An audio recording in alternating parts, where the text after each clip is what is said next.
The tunnels beneath the historic center. My name is Andre, I'm 32 years old, and I work as an architect specializing in the restoration of historical landmarks in Guadalajara, Mexico.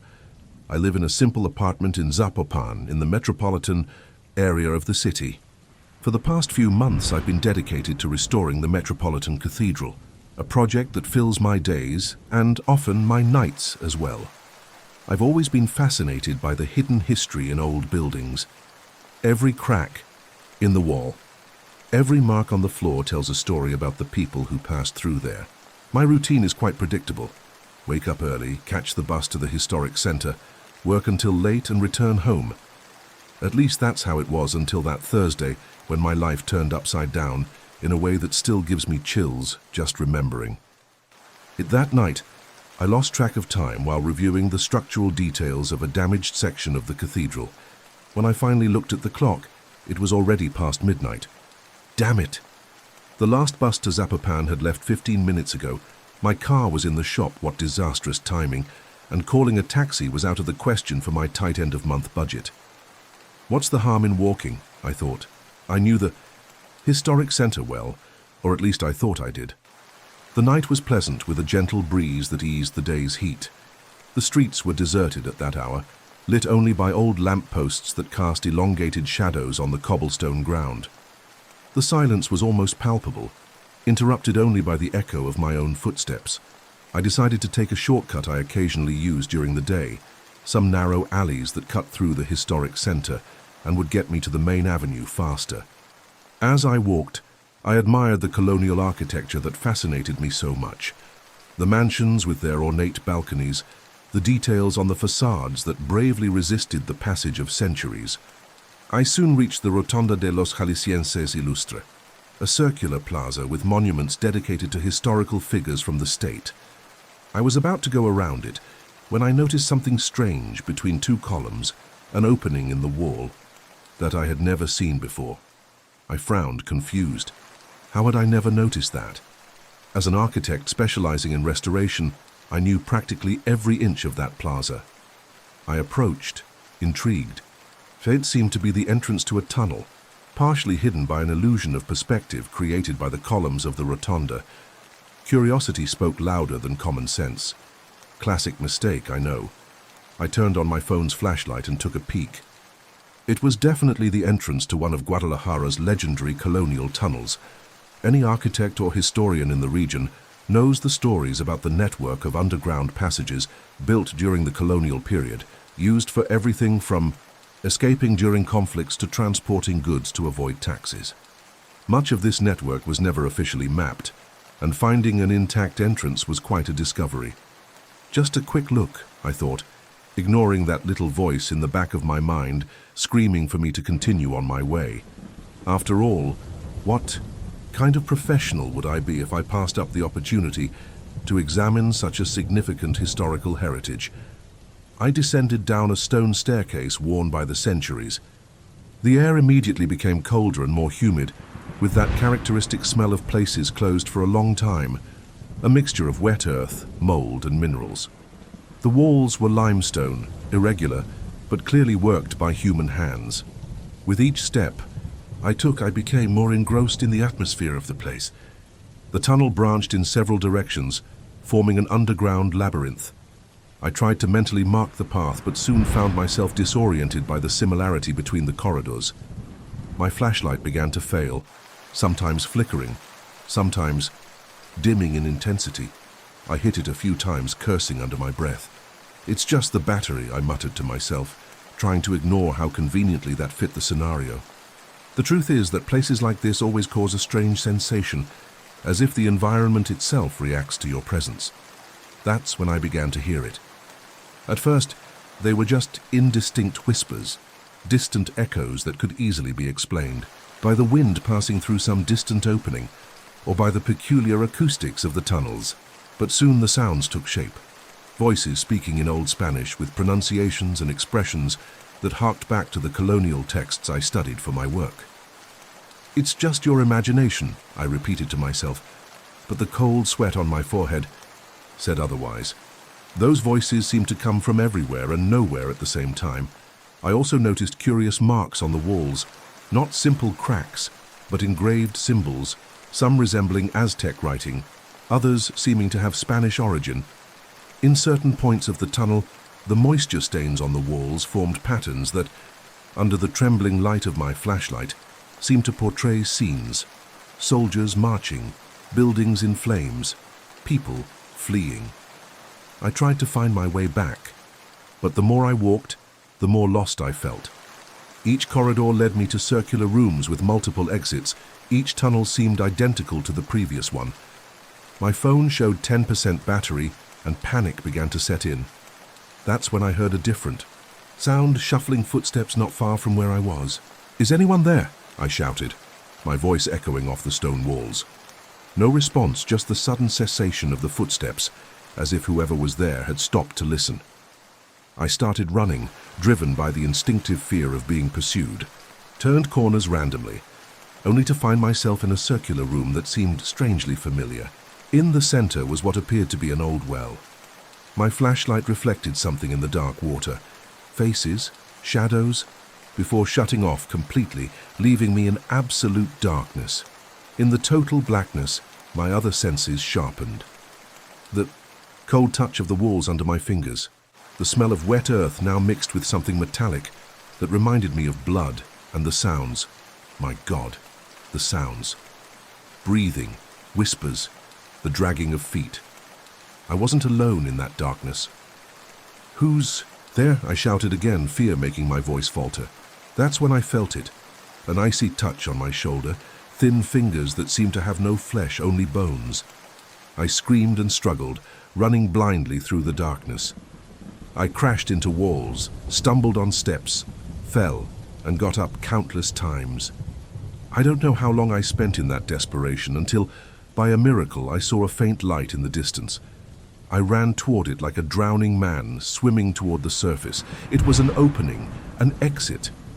When I emerged, gasping and scratched, I found myself back at the rotunda, exactly where I had entered. Since that night, 3 months have passed, and I still can't explain what happened in the tunnels.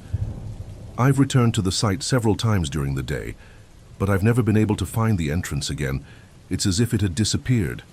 I've obsessively researched the history of Guadalajara, finding accounts of people who, over the centuries, mysteriously disappeared in the historic center. Some were found days later, disoriented and unable to explain where they had been. Others were never seen again. Medical consultations revealed nothing beyond stress and sleep deprivation, but that doesn't explain the voices I still hear at night, nor the vivid dreams where I continue to travel through those infinite tunnels.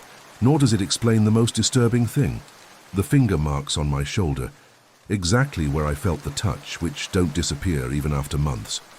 Sometimes when I pass by the rotunda at night, I have the feeling of being watched, and I swear that in the reflection of shop windows, I see for an instant strange figures following me, figures dressed in clothes from other eras, whose eyes carry the same lost look that I now recognize in my own mirror.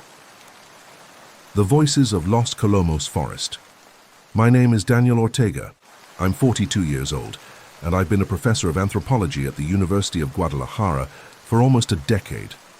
I've always been fascinated by urban legends, those stories that people tell in hushed tones, between nervous laughter and sidelong glances. I consider them valuable fragments of popular culture, small windows into the collective fears of a society. That's why, about 6 months ago, I started a research project on local urban legends in Guadalajara, inviting my students to share stories they knew or had heard about. I never imagined that this seemingly harmless academic project would lead me to question not only my sanity, but also my understanding of reality. It all started as a joke, but quickly transformed into the worst nightmare of my life, something so that haunts me to this day when I close my eyes, something I cannot explain even with all my academic and rational knowledge. It was in March of this year, when the heat was already beginning to punish Guadalajara, announcing a concerning dry season. I was reviewing emails with contributions from my students for the project when I noticed something strange. 3 different messages mentioned disturbing experiences in Bosque Los Colomos, a popular urban park among residents for morning walks. What caught my attention wasn't just the coincidence of the location, but the similarity in the accounts. They all mentioned a woman of indigenous appearance, wearing a white dress stained with soil, always near the old water factory, whispering phrases about when the earth dries and the awakening of those who were offered. Initially, I smiled, thinking my students were conspiring to create a fake legend, perhaps to earn extra points, or simply to play a prank on me. But then I received 2 more accounts from people who didn't know each other, describing with unsettling precision the same details. The smell of wet earth that preceded the apparition, the way the temperature seemed to drop drastically, and mainly, those eyes. Completely black, without any trace of white, like 2 empty holes that seemed to suck in your soul. As an anthropologist, my instinct was to dismiss supernatural explanations and look for cultural or social patterns that would explain the phenomenon. I decided to visit Bosque Los Colomos to examine the area with my own eyes. On a Wednesday, I arrived at the park around 6:30 in the morning, when the place was still relatively empty, except for some morning joggers and elderly people doing Tai Chi. The forest, with its century-old trees and winding trails, has always been an oasis of tranquility in the midst of Guadalajara's urban chaos. That morning, however, there was something different in the air, a density that I couldn't explain. I walked toward the old water factory, a crumbling stone construction from the colonial period, partially covered by vines and moss. The place was fascinating from a historical perspective. It had been the city's first water pumping station, built over an ancient spring that local indigenous peoples considered sacred. While taking some photos and making notes, I felt what my students had described, a sudden chill running down my spine, completely disconnected from the suffocating heat of that March morning. That's when I heard it for the first time. A female, voice low and melodious, almost as if it were being carried by the wind through the leaves of the trees. At first I thought it might be some park visitor, perhaps a jogger passing nearby. But there was no one visible. The voice whispered in a mixture of Spanish and what seemed to be Nahuatl, the ancient language of the Aztecs. The water returns to its owner when the earth dries. 22 cycles are completed. They will awaken hungry. I felt my blood freeze. I'm not fluent in Nahuatl, but I recognized some words from my studies. I turned quickly, searching for the source of the sound, but the park seemed deserted. In that section, the voices continued, now seeming to come from several directions at once, as if they were inside my own head. My entire body trembled when I realized they were describing, in disturbing detail, human sacrifice rituals performed to appease rain deities in times of extreme drought. "The bodies feed the earth so that water flows again," said the voice, in an archaic but perfectly understandable Spanish. I dropped my notebook and ran out of there, cold sweating, stumbling on the exposed roots of trees until I reached my car in the parking lot.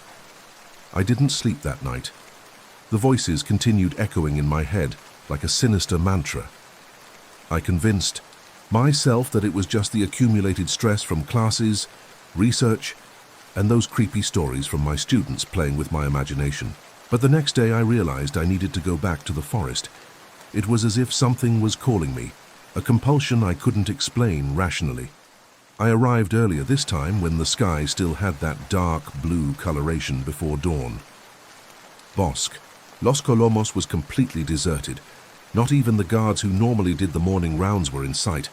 I followed the same path as the day before, but now with my heart beating so hard I could feel the pulsations in my ears. The air was strangely still, as if the forest itself was holding its breath. As I approached the old water factory, I noticed something I hadn't perceived before. The ground around the construction was completely dry, cracked like the bed of a river during a prolonged drought, contrasting with the rest of the park's green grass. As I stepped on that arid earth, I immediately felt a stabbing pain rising up my legs, as if thousands of microscopic needles were penetrating my skin through my shoes. Suddenly, I felt cold hands holding my shoulders. I opened my eyes, disoriented, and trembling to find a park guard shaking me with concern. "Professor? Professor, are you all right?" Apparently, I had fainted near the old water factory and remained unconscious for almost an hour. The guard said he found me mumbling incomprehensible words.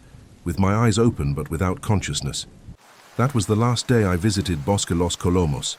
3 days later, the city announced water rationing due to the worst drought in the last 22 years.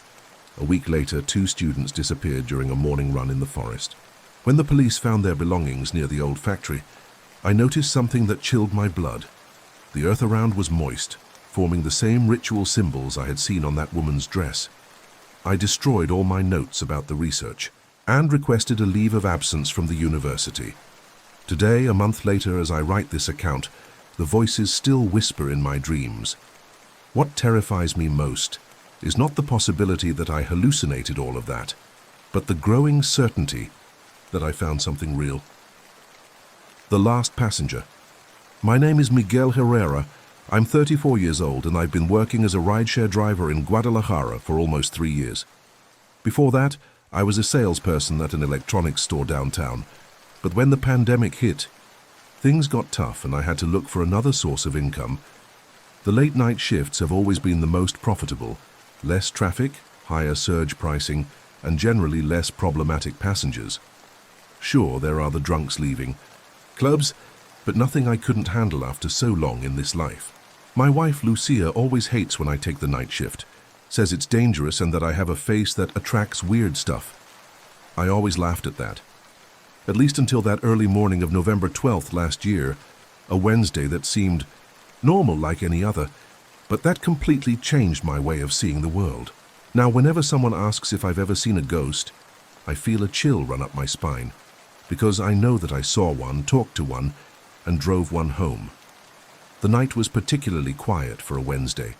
A light drizzle was falling over Guadalajara, the kind that makes the asphalt shine under the city lights, creating yellowish and red reflections on the ground. I had just dropped off a couple of American tourists at a hotel near La Minerva and was thinking about taking a break for coffee, when the app chimed, a ride in Zapopan, in one of those residential areas with large old houses behind high walls. I looked at the dashboard clock, 3:07 in the morning. I hesitated for a second, but the fare was too good to refuse. The address was about 10 minutes from where I was, on a tree-lined street that seemed even more somber with the rain.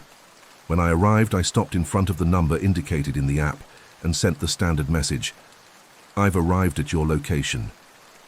While waiting, I observed the house through the iron gates, an elegant construction from the 1950s, the kind that wealthy Guadalajara families used to have, with a well-maintained garden and a porch illuminated by a single yellowish lamp that barely managed to push back the darkness of the early morning. I waited about 2 minutes when I saw the gates open automatically. An elderly man crossed the garden with firm steps, despite his advanced age. He wore an impeccably aligned dark suit, vest, bow tie, and a felt hat that seemed to come from another time. He carried a cane with a silver handle, but didn't seem to need it for support. It was more like an elegant accessory. When he opened the back door and got into my car, I immediately smelled a strong scent of old cologne, the kind my grandfather used to wear, mixed with a subtle smell of pipe tobacco. "Good evening, young man," he said in a deep and melodious voice, almost like a radio announcer from the 1950s. "Could you take me to the historic center, please? Liceo Street, number 78, near the cathedral." I looked in the rearview mirror and noticed his face. Fair skin with marks of time, thick graying eyebrows and eyes of such a light blue that they seemed almost transparent under the car's dim light. I smiled, confirmed the address in the app and started driving, thinking he was probably one of those wealthy gentlemen from old Guadalajara. As we drove down Avenida Vallarta, almost deserted at that hour, the man began to talk about the city, without me having asked anything. "You know, young man, this avenue was very different when I was your age," he commented with a nostalgic tone. "There were trees on both sides, forming almost a tunnel, and the streetcars ran down the middle. It was quite a sight. I found it interesting and decided to make conversation. After all, it was at least 25 minutes to our destination." "Have you lived in Guadalajara for a long time, sir?" I asked. He gave a soft laugh. "All my life, son. I was born in the house where you picked me up in 1932. I did the math quickly. That would make him about 90 years old, though he didn't look it. I've seen this city transform several times. I worked as a conductor for the Philharmonic Orchestra for almost 40 years. I knew every corner of this city. As we progressed, he pointed to buildings and places, describing how they were decades ago with impressive precision. There, where that shopping mall is now, stood the old Cine Variedades. What a magnificent place. Marble columns, red velvet curtains, and a ceiling painted with angels and clouds like an Italian chapel. What a shame they tore it down in the Pai. Chaitis. The more he spoke, the more fascinated I became. He described the old San Juan de Dios market before the 1958 renovation, with details so vivid that I could almost see the wooden stalls, vendors shouting their wares, and the smell of spices in the air. There was a lady named Doña Consuelo who sold the best cinnamon churros in the city, right at the north entrance. She always dipped the ends in hot chocolate before serving them, he recounted, closing his eyes as if he could taste the memory. What impressed me wasn't just the historical knowledge, but the way he described things I hadn't even seen in old photographs. At one point, as we passed an intersection, he leaned forward, pointing to a modern building. That's where the old González Hermosillo house used to be, with that wrought iron balcony where the eldest daughter, Carmela, played piano on Sunday. Afternoons, the whole neighborhood would stop to listen. I felt a strange shiver. That building he was pointing to was a recent construction, 10 years old at most. How could he remember what was there before with such certainty? Even more curious, how did he know the name of the piano girl? You seem to know every corner of the city, I commented, trying to sound casual while observing his reflection in the rearview mirror. That's when I noticed something strange.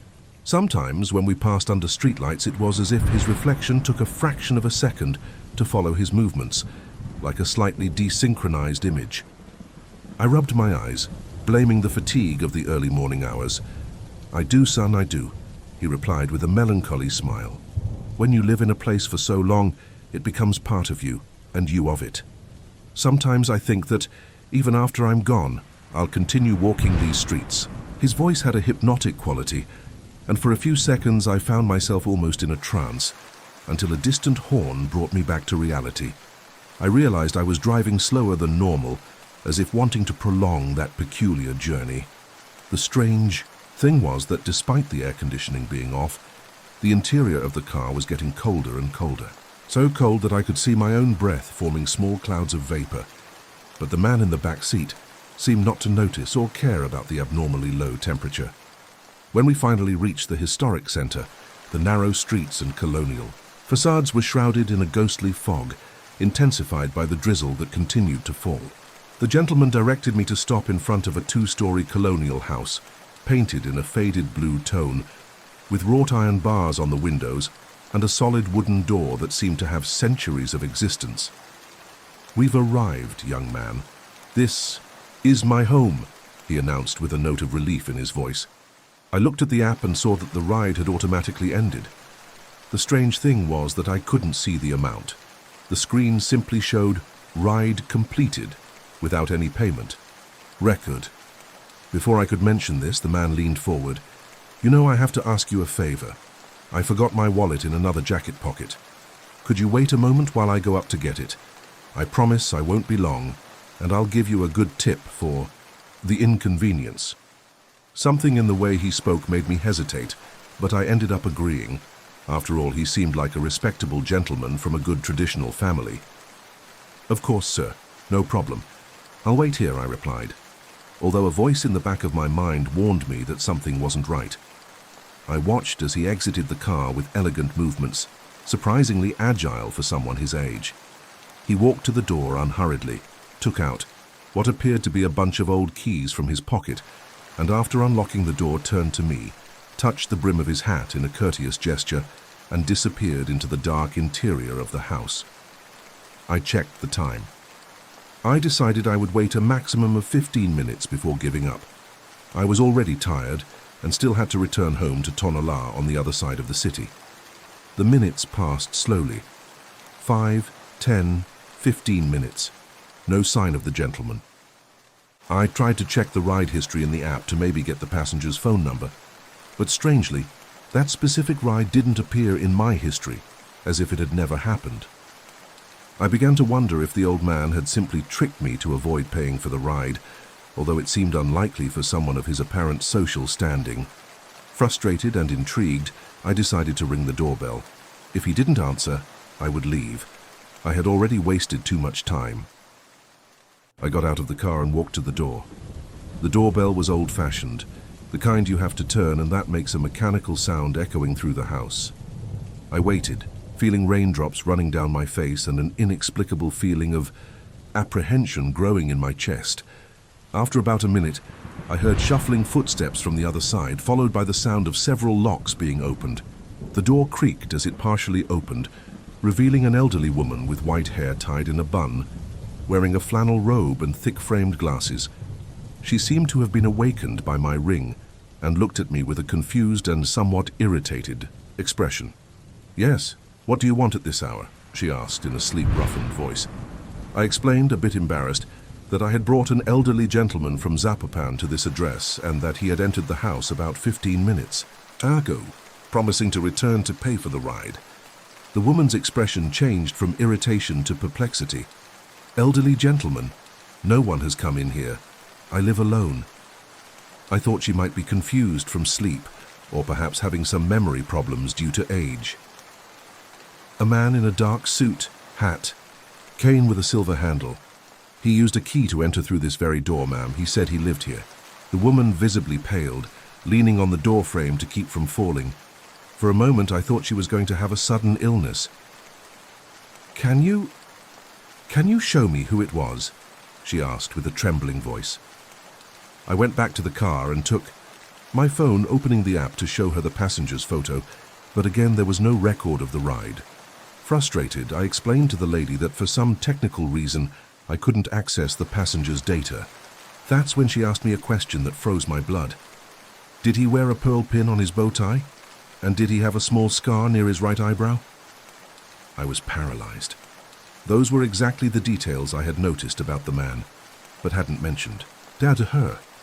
"How do you know that?" I asked, my voice almost failing. She opened the door wider, revealing the interior of the house, where I saw a framed photograph on the wall of the entrance hall. It was him, the same man who had been in my car minutes before. This was my husband, Roberto Aguilar. He was the conductor of the Jalisco Philharmonic Orchestra for almost 4 decades, she said, tears beginning to run down her wrinkled cheeks. He died exactly 1 year ago on this very night, from a heart attack while conducting at the Degollado Theater.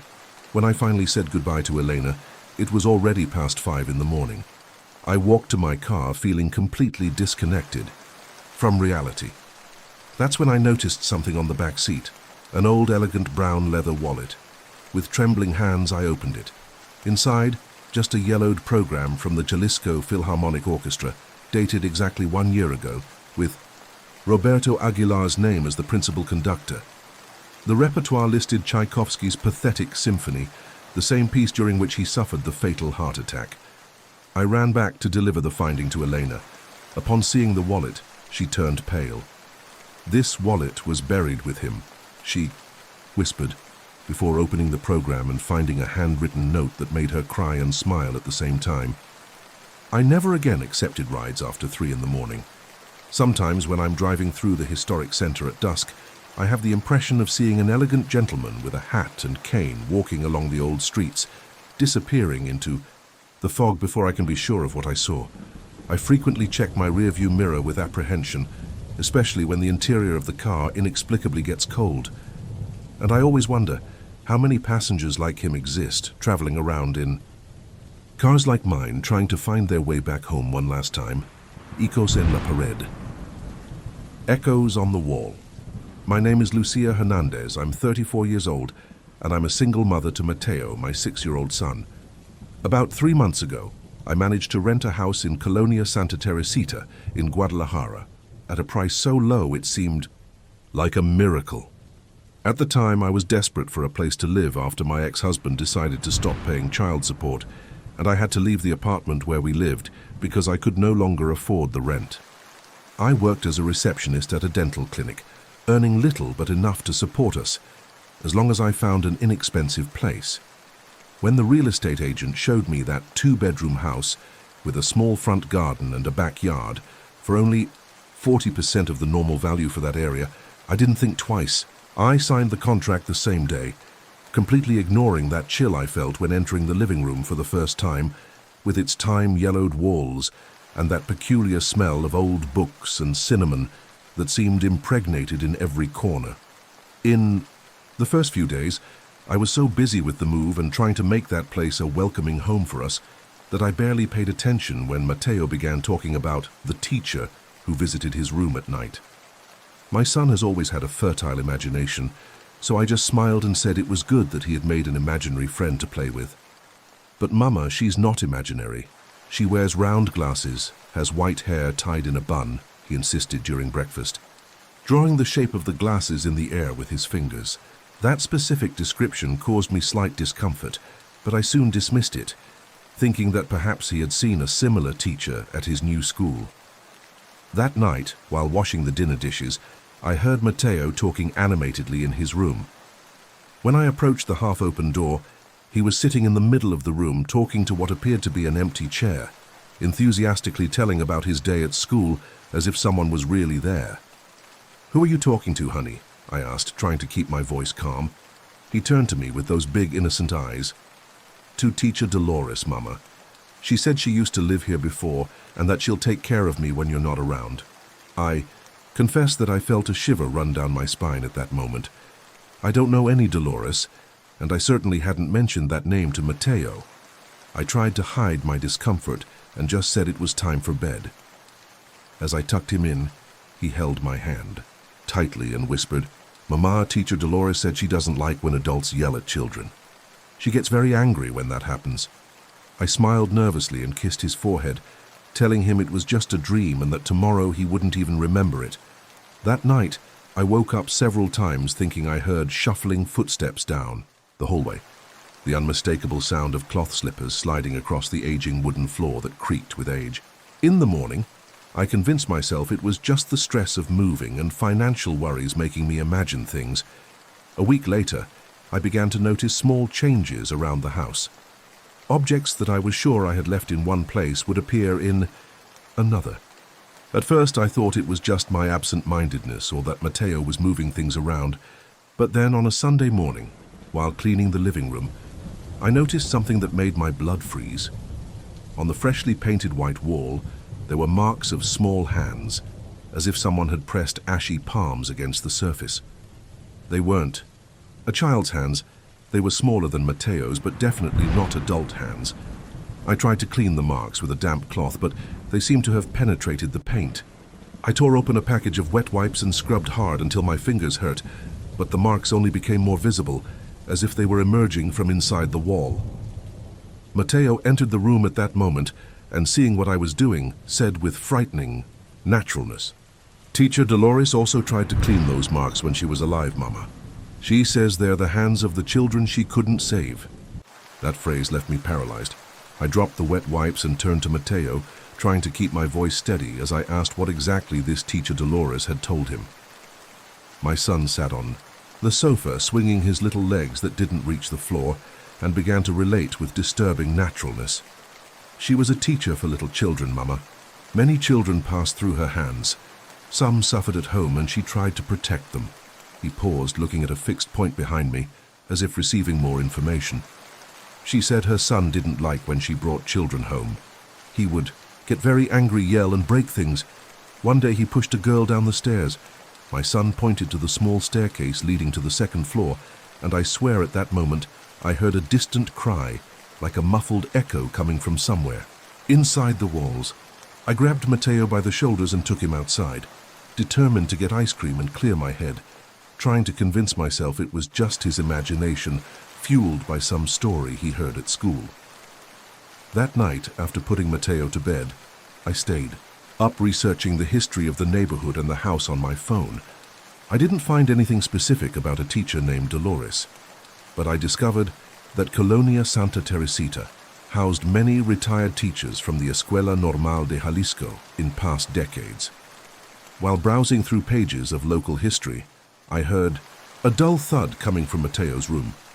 I ran there and found him sleeping soundly, but his storybook, which I had left on the shelf, was open on the floor, exactly on the page of a tale about a kind teacher. As I bent down to pick up the book, I noticed something that made me choke with dread. There was an adult handprint on the wall next to Mateo's bed, as if someone had leaned there to bend over him. It wasn't my hand. It was larger, wider, with thick fingers that left a yellowish impression on the wall, like nicotine stains. Next to that mark was a smaller one, as if a second hand had tried to cover the first. I spent the entire night sitting in the rocking chair in his room, watching every shadow, every noise, with my heart racing and a rosary wrapped around my fingers, even though I'm not particularly religious. The next morning, Mateo woke up with purple bruises in the shape of fingers on his right arm. When I asked frightened what had happened, he looked at me confused, not understanding my concern. Teacher Dolores held me tight last night, Mama. She was protecting me from the bad man. Who came to visit me? I felt my stomach sink. What man?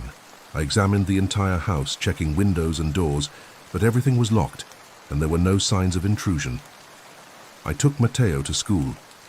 On the way to pick up Mateo from school, I called the real estate agent who had rented me the house. After much insistence, he finally admitted that the property had a certain reputation in the neighborhood. All previous tenants with children left in less than a month, he confessed, clearly uncomfortable. They said the children talked to someone invisible, that objects moved around during the night, and that unexplainable marks appeared on the walls. That night, I put Mateo to bed earlier and decided to investigate the house. Armed only with a flashlight and all the courage I could muster, I started with the basement that I hadn't fully explored yet. Among dusty boxes and old furniture covered with sheets, I found a carved wooden chest. Inside were dozens of school notebooks, all with meticulous notes about children, their behaviors, signs of abuse, intervention plans. These were Dolores's records of her vulnerable students. At the bottom of the chest, I found a personal diary with the last entry dated November 1st, the day of her death. Ramon discovered about little Miguel. He said, "I'll regret interfering.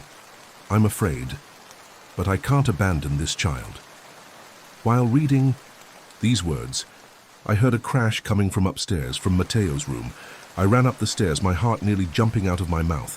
When I opened the door to the room, I saw Mateo sitting on the bed, fully awake, but with a glazed look. On the wall behind him, there was a new mark of a large masculine hand, as if someone had hit it with force. Next to it, several smaller marks, as if many small hands were trying to cover it. "He came again, Mama," Mateo said with frightening calmness. "The bad man who hurt the teacher." The next morning, I woke up determined to find another place for us to live. While preparing breakfast, I heard Mateo talking in the backyard. Through the kitchen window, I saw my son kneeling next to the small garden, digging the earth with a spoon. When I asked what he was doing, he replied with naturalness, "I'm helping Teacher Dolores plant flowers for the children." 2 weeks passed without any strange incident. Mateo continued to occasionally mention the teacher, but the bruises didn't reappear, and the nighttime disturbances ceased.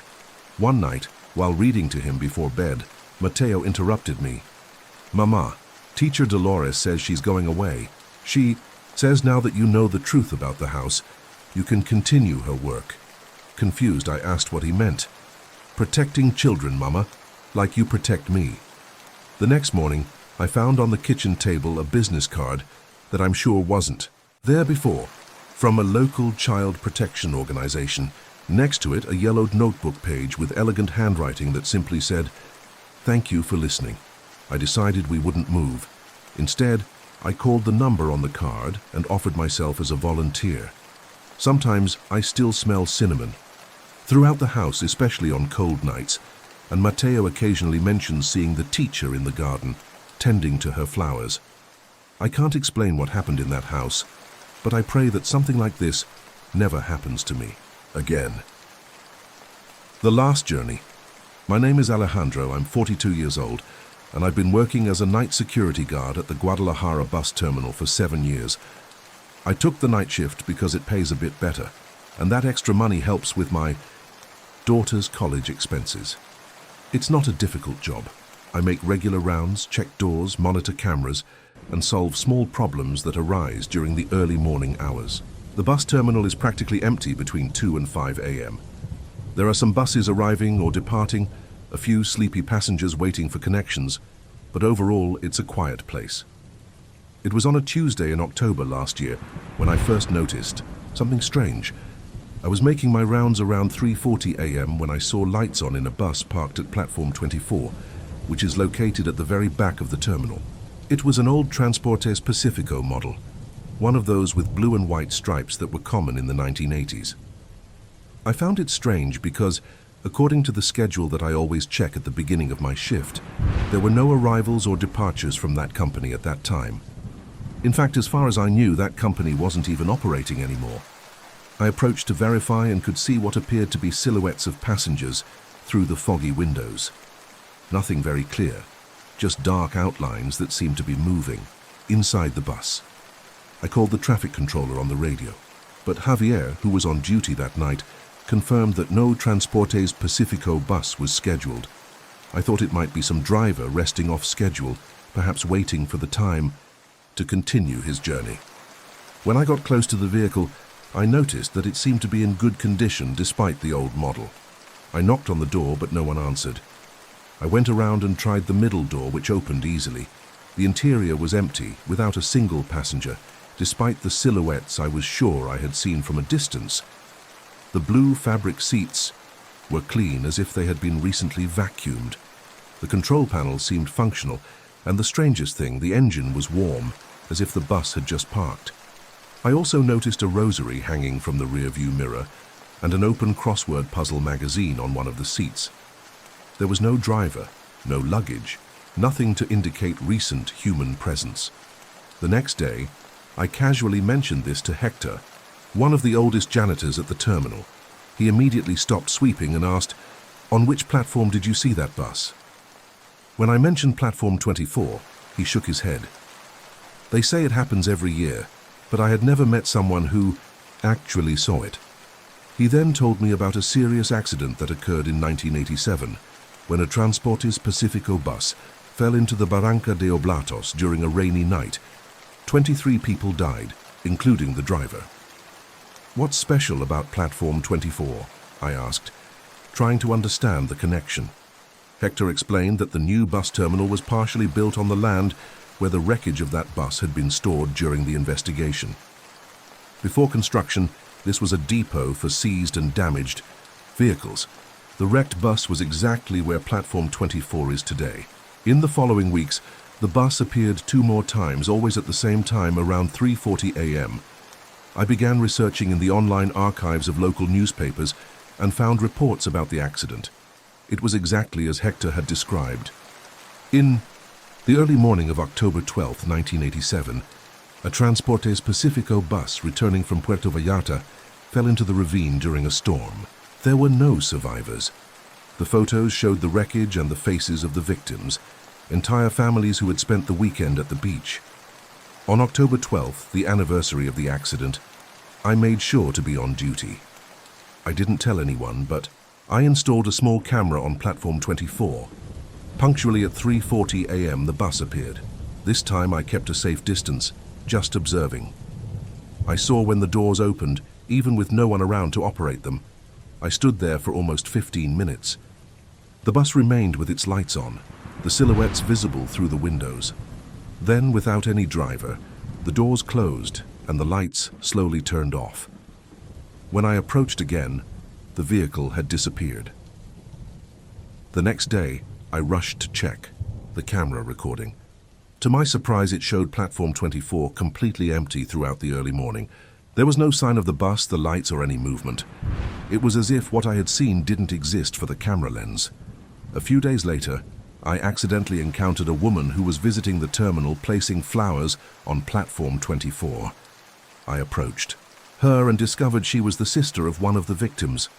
"I do this every year," she told me with teary eyes. "My sister was returning from her honeymoon when it happened." When I asked if she knew anything about the bus appearing at the terminal, she smiled sadly. "Many of us, family members, feel that they are still trying to get home. You're not the first employee to see the bus. I've never told this story to many people, afraid they would think I'm going crazy or making things up. My supervisor would probably send me to see a psychologist. But some of the older night shift employees know the stories, and occasionally we exchange experiences in hushed voices during our early morning coffee breaks. The bus continues to appear regularly, always at the same time, always empty when I approach, always with a warm engine as if it had just completed its unfinished journey from Puerto Vallarta to Guadalajara. I can't explain what happens at platform 24. Maybe it's just a natural phenomenon that makes me see things. Maybe it's something more. What I know is that now, whenever I make my rounds and pass by that platform in the early morning hours, particularly on rainy nights, I say a small, silent prayer for the passengers of that bus, wishing that someday they may complete their last journey.